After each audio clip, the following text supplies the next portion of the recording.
Hi everyone. So my audience today is high-ranking employees of meat companies that use factory farming techniques, such as Tyson, Conagra, Purdue, etc., the usual ones that you see in the grocery stores. So here we go. Have you eaten today? Yesterday? In the past week? You probably answered yes to at least one of these questions, at least I hope so. Unless you're part of the 3% of Americans who practice vegetarianism, you've probably eaten meat today, yesterday, or in the past week. Meat is recognized by the USDA as protein, which is one of the 5 food groups, and most people when they think protein, they think meat. But 99% of the meat produced in America today is factory farmed. The ASPCA defines factory farming as large industrial operations that raise large numbers of animals for food. They're not known for healthy meat production, and we all want to live long, healthy lives. I really believe in being healthy in all aspects of your life, and we can especially do this through the food that we eat. So I've been researching this topic for the past several weeks. I want to tell you about some of the health risks that factory farming imposes on humans in the hopes that you'll take another look at the processes and policies involved in the industry. I'll do this by telling you about the health issues faced by the workers in processing plants, the people who live near factory farms, and the people who consume meat from factory farmed animals. Workers in slaughterhouses and meat processing plants frequently suffer on-the-job injuries as a result of the speed and frequency at which they are required to work. Scott Braunstein, a reporter for the Atlanta Journal-Constitution, researched injuries for poultry plant workers in 1991 and found that repetitive motions often cause repeated trauma disorders. They range from simple tendinitis in the wrists and shoulders to carpal tunnel syndrome, which can leave a worker virtually crippled, requiring corrective surgery. He also found that 1/3 of workers in production lines throughout the poultry industry today are suffering from these repetitive trauma disorders. These workers are being injured simply because they're doing their jobs, because they require so much repetition at such a high speed. This is all to provide as much meat as possible to consumers, and some of this meat that goes through the lines is still contaminated. By having automatic mechanic lines, there would be faster, and there would be less concern of worker injury, but more contaminated meat would be allowed through and distributed to consumers like you and me. By slowing down these processing lines, we would distribute less poultry to the consumers every day, which would lead to less money for the companies. But we would have better working conditions and fewer injuries for the workers. So a lot of people are employed in these processing plants, but their injuries only directly impact themselves and their families. You know, it's not the majority of the population. So who else is impacted by factory farming? People who live near factory farms are affected by the pollution and waste that the farms produce.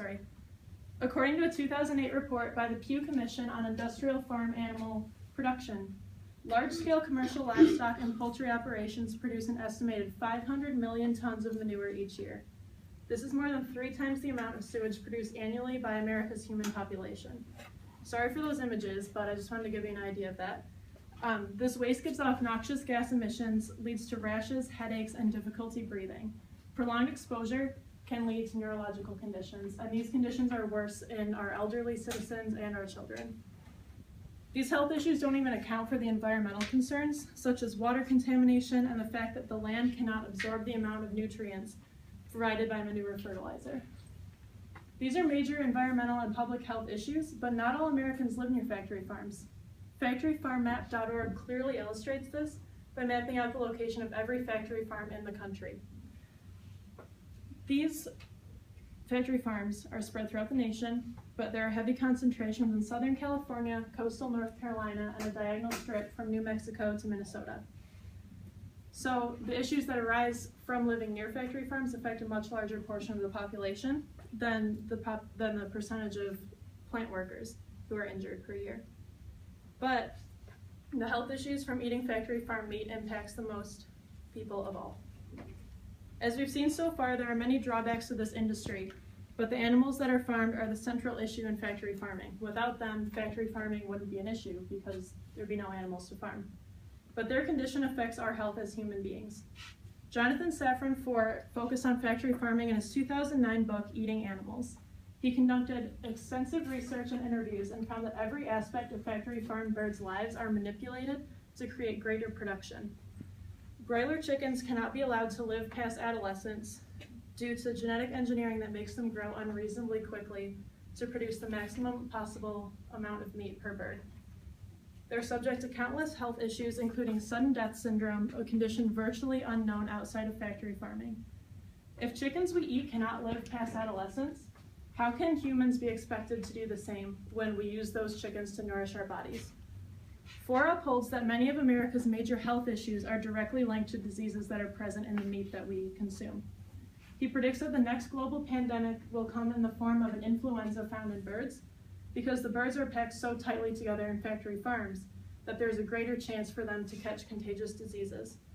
This leads to more contamination of meat that humans will eventually eat. To prevent or delay this contamination, the birds need more room to live, and sick birds need to be weeded out on a more regular basis. The more natural the situation for the bird, the healthier it will be.